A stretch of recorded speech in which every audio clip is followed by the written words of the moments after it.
توكلت وإليك أنيب الحمد لله القائل ومن أحسن قولا ممن دعا إلى الله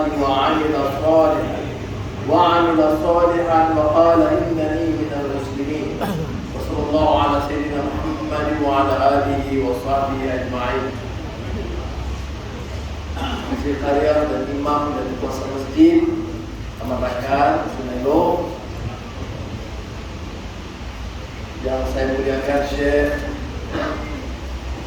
Jamil Ajrumi, guru dari Pondok Pelele kita yang keluarga yang masyhur dan ulama terkenal, saudara saya Syarezan Johan, anak sahabat saya dari ahli parlemen di sini, dan rakan-rakan yang saya muliakan, khususnya dari karya di sini dan amnya saya lihat ada kawan-kawan dari dua.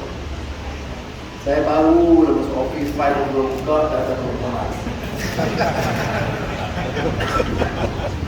InsyaAllah. Pertamanya tentu syukuran kepada Allah SWT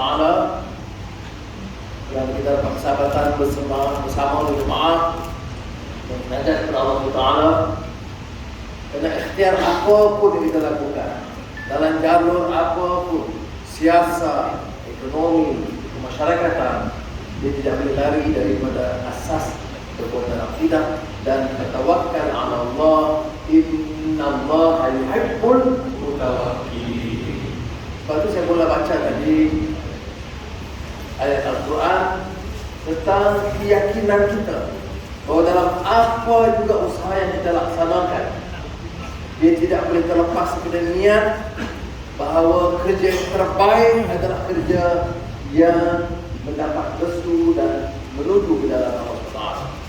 Tetapi dari dakwah biasa, percakapan biasa, dia harus dilaksanakan dengan amal saleh.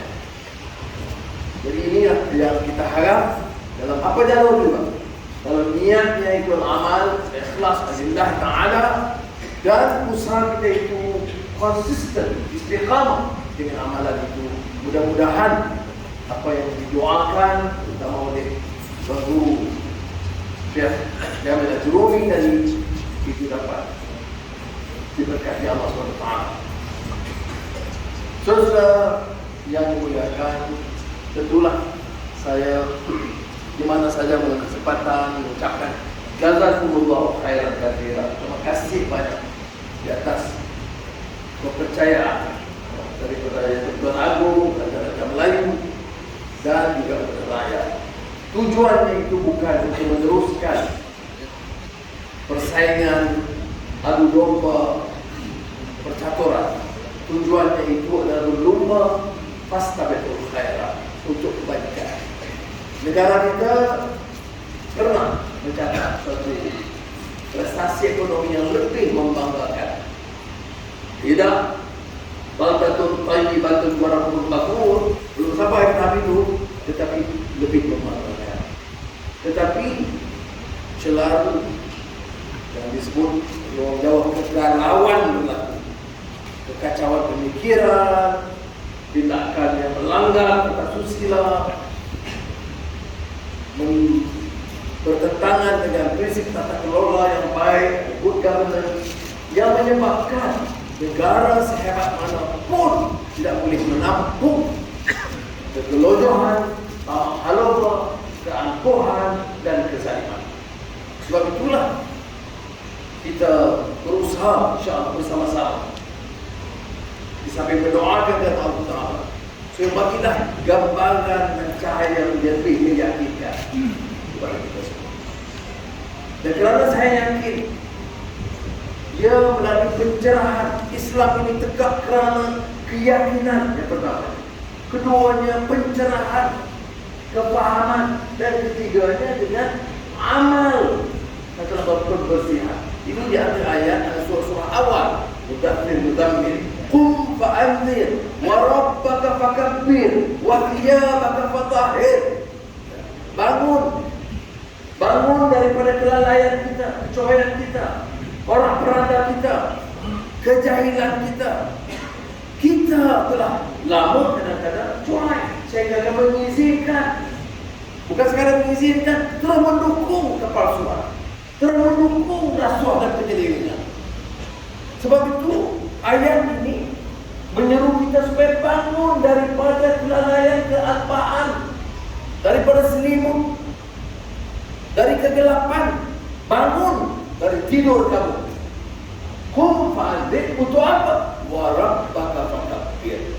Sebenarnya kekuatan itu dari Allah SWT.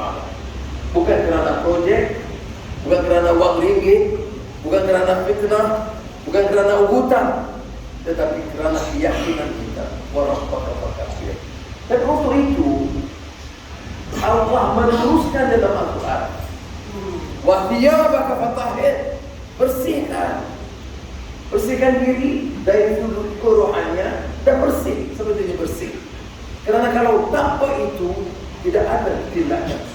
Kalau jiwa tidak bersih, pemikiran masih serabut, orang-orang dengan segala pengaruh dan kekeliruan, tidak faham di antara hak dan batil, di antara rasuah dan bersih, di antara yang hak dan fitnah, tidak ada, terus keliru. Tidak mungkin kita dapat mengangkat martabat pertama. Dan saya dan ada imam, ada ustaz, kafi semua. Saya nak banyak pelajaran saya takut dah. Ini kan bukan soal jawatan, ini soal ilmu dan amal. Itu beza dia. Kalau jawatan tak boleh saya ni lah. Tetapi ukuran Islam itu yang perlu saya sengaja baca Al-Quran. Kerana tahapnya ilmu, kekuatan keyakinan dan keikhlasan, dan itu yang harus diikhtiarkan supaya dapat kita tingkatkan. Sebab itu di mana-mana termasuk kerajaan orang itu, kita dalam apa juga lulusan jalur kerja kita tidak terlepas dari mesej. Sebab itu dalam beberapa pidato di minggu terakhir saya ingatkan tentang gesaan Al-Quran Al-Karim dalam surah Al-Balad. Itu cukup kuat jaminan bagaimana manusia kerdil seperti kita boleh diangkat martabat harakatnya, makamnya. La uqsimu bihadzal balad wa anta 'illu bihadzal balad. Tentang balad, negara, kota suci Makkah, dengan segala tribulasi, ujian yang dihadapi oleh Nabi Muhammad SAW. Tetapi yang saya rumuskan ialah bagaimana boleh diangkat martabat Aqabah. Falah tahamal Aqabah wa ma adraka mal Aqabah, fakku raqabah. Bagaimana boleh kita angkat darjat selain daripada kita lakukan salat, baca Quran, zikir dan sebagainya. Bagaimana itu disebut dalam Quran? Apatah lagi dalam tata negara, dalam sistem kerajaan, dalam pemerintahan, tanggungjawab pimpinan itu mengangkat martabat bukan dirinya, bukan anak-anak istrinya, mengangkat martabat umat ini. Itu diterangkan, ini ujian besar. Kerana kita di atas, semuanya indah, laporannya baik semua, jangan bimbang. Saya masih ingat lama dulu, masa saya di Malang, nanti. Sekarang next kita bertemu. Saya bercakap ucapan di satu kawasan di Kota Kanan, orang Perak kita, Kotek. Nah, kau mau beda pun, kau mau beda apa itu? Kau yang beda apa itu? Baik, ayo. Allah terkait. Baik, ucapan itu saya. Kita belajar dari sejarah, dari pengalaman. Dulu, bila raja-raja melawat kawasan, ditanya Mama Bentara, ditanya pembesar-pembesar, bagaimana keadaan di sini? Ampun tuanku beribu-ribu, ampun sembah, tapi mau berpindah. Sesungguhnya kampung kami ini, kampung nelayan dan petani, semuanya dalam keadaan yang sangat baik dan kehidupannya baik dan lumayan, dan masing-masing punya harta yang mencukupi. Ampun Bapak, waktu pun baik. Kita nelayan, ribu ikan terang, lalu menjaga kampung dan rakyat dimiskin dan dipapak ke dalam kali. Sebab itu laporan itu harus benar. Kita mesti izinkan. Saya dalam pertemuan saya dengan yang pertama Ketua Susunan Negara, saya kata saya pernah kena laporan kita karena saya tahu harga barang naik dan saya tahu orang susah. Saya tahu barang semua, bawang, telur semua naik. Telur sekarang ada.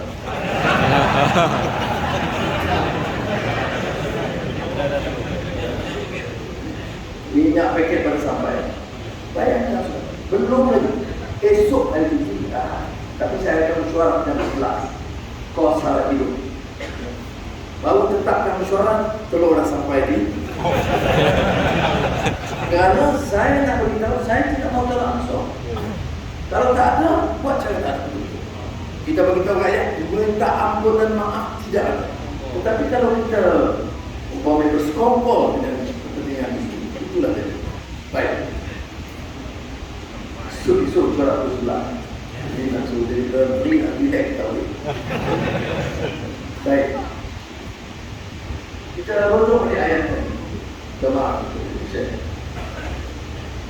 Falaqtahamal aqabah wa adraka mal aqabah. Fakku raqabah itu dalam tafsir awal itu bebaskan hamba-hamba. Tapi semua ada tafsir. Lupa mana hamba-hamba sekarang. Tetapi perhambaan itu ada. Orang-orang yang amat kaya dengan syarikat dengan keuntungan besar-besar, tapi yang di bawah itu gaji minimum pun tidak ada. Mau hidup susah dan terpaksa berhutang. Bila terpaksa bergantung pada hutang, ciri perhambaan itu ada. Sebab itu Quran menyebut fakku raqabah. Tugas kita pertama yang ada kuasa, bebaskan rakyat, bebaskan daripada ciri perhambaan. Saya bercakap dengan keyakinan. Dalam perjuangan saya tak peduli lah dia lemparkan dengan apa-apa tuduhan begitu lah. Tapi saya, ini keyakinan saya. Ada kuasa. Ada yang kita boleh buat, apa yang kita mampu buat, ada yang kita tak mampu selesaikan dalam masa singkat. Tetapi harus ada keikhlasan, harus ada jiwa yang jujur dan ikhlas, dan hindari daripada keinginan untuk memperkaya dan menyenangkan. Saya tak salahkan orang yang sinis. Ada syekh, ada ustaz, ada intelektual yang kata orang politik ini semua sama. Dijanjikan masa kempen lain dan bila dia tidak ada kuasa lain. Tidak salah, kerana itu yang mereka lihat. Dan oleh demikian ilmu mereka sampai ke situ saja. Dan dia generalize, umumkan semua orang sama. Tak benar itu Pak. Jadi mudah-mudahan Allah memberikan kekuatan. Itu betulkan. Kerana saya yakin kita baca fakku raqabah, ini saja cara untuk mengangkat darjat kita. Jika tidak lakukan sesuatu yang bersungguh-sungguh membebaskan orang yang melarat, yang bergantung pada yang lain, maka dia terangkat. Dan tentunya kemudian disebut yatim dan miskin. Tsumma kana minal ladzina amanu wa tawassaw bis-sabr wa tawassaw bil marhamah. Mantap, saya bagi syaratnya dengan Ustaz sini dan kemudian. Baik, ini adalah langkah yang kita harus lakukan. Kerana kalau kita dengar laporan itu, kita membaca di mana ada yang Muhammad sediaan keadaan ini memang kawan, harga barang kawan, dan di semua itu memang ada. Dan jangan lupa kita akan selesaikan standard kerana tidak mendengar dari akar rumput, akar umbi tentang masalah yang dia nak diberikan. Tetapi walaupun kita raya sudah selesai, kita harus sebelum masjid buatan di masjid dan jamaah sebagai satu kesatuan. Dan bila saya katakan selesai masalah agak bagar orang Islam dan orang Islam yang mana pergi berdiri kita. Ini kadang-kadang saya berbeza pendapat dengan setengah orang. Dia anggap saya ini liberal, anggap semua sama. Kalau kita ada turun ke agak bawah, saya tak boleh kata orang Islam di agak bawah tak bersih, orang Islam tak bersih. Orang tidak akan hormat seorang ketua Muslim atau budaya Melayu sekiranya dia tengok ada ciri tamak halwa dan ciri kezaliman. Kalau tanya Nazir dan Imam Taman berkata, apa hasrat dan cita-cita? Saya nak buktikan ada ketua Muslim, ada ketua Melayu yang amalkan mengikut semangat budaya Melayu tulen dan semangat Islam yang benar untuk melaksanakan keadilan supaya dilihat Muslim itu litakunu syuhada'a 'alan nas wa yakuna rasulu 'alaikum syahidan. Dia tengok tu ada rupanya bukan semua orang Melayu dan orang Islam kaki pelak dan kaki curi harta. Ada rupanya. Saya nak itu. Walaupun insya-Allah selesai tugas dan saya bersalah, orang tengok ada. Bagi saya itu dia.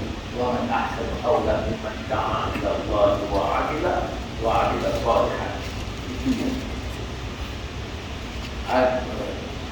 Amatnya saya dah selalu ingatkan saya tentang hadis Rasulullah SAW di antara yang awal yang disebutkan tentang ar-rahimuna yarhamullah yarhamur rahman irhamu man fil ard yarhamkum man fis sama. Soal rahmat dan kasih sayang dan compassion tidak ada dalam hidup. Baik parti, baik gerakan, baik dakwah, kadang-kadang kita lupa. Hadis pertama yang ditekankan, yang awal itu tunjuklah kasih sayang kamu kepada yang di bumi. Manusia, keluarga kamu, manusia, Muslim, bukan Islam, semua manusia. Karamah insaniyah ini. Haiwan, pohon-pohon, bukit bukau, tanah, bumi yang kamu pijak. Jangan dengan aku dan sombong. Kerana apa? Irhamu man fil ard. Tunjuklah kasih sayang kamu yang di bumi. Nescaya yarhamkum man fis sama. Nescaya yang di langit para malaikat akan mencurahkan rahmat dan kasih sayang. Bayangkan jaminan dari Muhammad SAW yang kamu harus lakukan, tunjuk rahmat dan kasih sayang dalam dakwah, bukan dengan fitnah, bukan dengan benci, bukan dengan maki hamur, dengan kasih sayang. Dalam puasa politik dengan apa? Bukan nak tekankan orang. Bila kamu menang, aku ada kuasa, aku raja. Ya, dia masih tunjuk kasih sayang bila puasa. Kamu jaga, kamu nak sokong dulu. Tak boleh. Kerana apa? Irhamu man fil ard. Kasih sayang, rahmat kepada yang di bumi. Mana mungkin saudara dengan satu kebaikan dan kasih sayang, tolong jiran, kakak yang baik, senyum sebagai sedekah. Yarhamkum man fis sama. Rahmat itu diturunkan dari langit. Maka yang di langit akan curahkan rahmat dan kasih sayang. Mudah-mudahan Allah SWT memberi kekuatan, taufik dan hidayah, melindungi kita dari segala bencana dan mengangkat martabat darjat kita yang disebut tadi telah tahanan akabah yang tadi supaya dapat menyelamatkan negara. Bila saya sebut negara, bila saya sebut ekonomi, yang penting itu rakyat. Sebutlah pertumbuhan ekonomi 20% pun. Kalau pendapatan rakyat tak diangkat dan tak ada makna. Sebutlah memang keadaan ekonomi terkawal, harga barang-barang terkawal. Tapi kalau orang puasa beli terjaga kerana harga barang ini, itu bukan penyelesaian. Jadi pendekatan saya adalah berbeda daripada setengah. Ya, mudah-mudahan Allah memberikan kekuatan kita.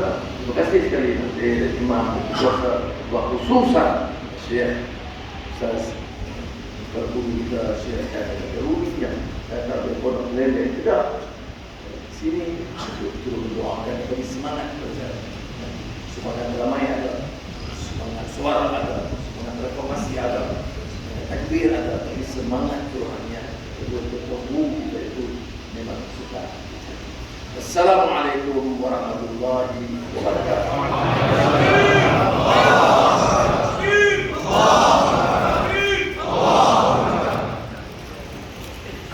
Jutaan terima kasih diucapkan kepada Yang Maha Hormat Datuk Seri Anwar Ibrahim di atas ucapan, nasihat, macam-macam lagi persoalan dan kata positif kita boleh renungkan bersama.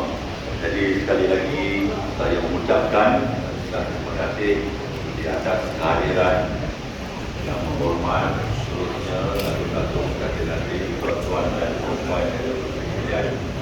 Jadi lepas kalau insya nanti kita dikepul untuk sama-sama jamu selera yang telah disediakan di luar sana dan pihak masjid dan juga Datuk Kuasa memohon ampun nama kita jangan kita dapat kekurangan dan apa yang telah diadakan pada malam ini.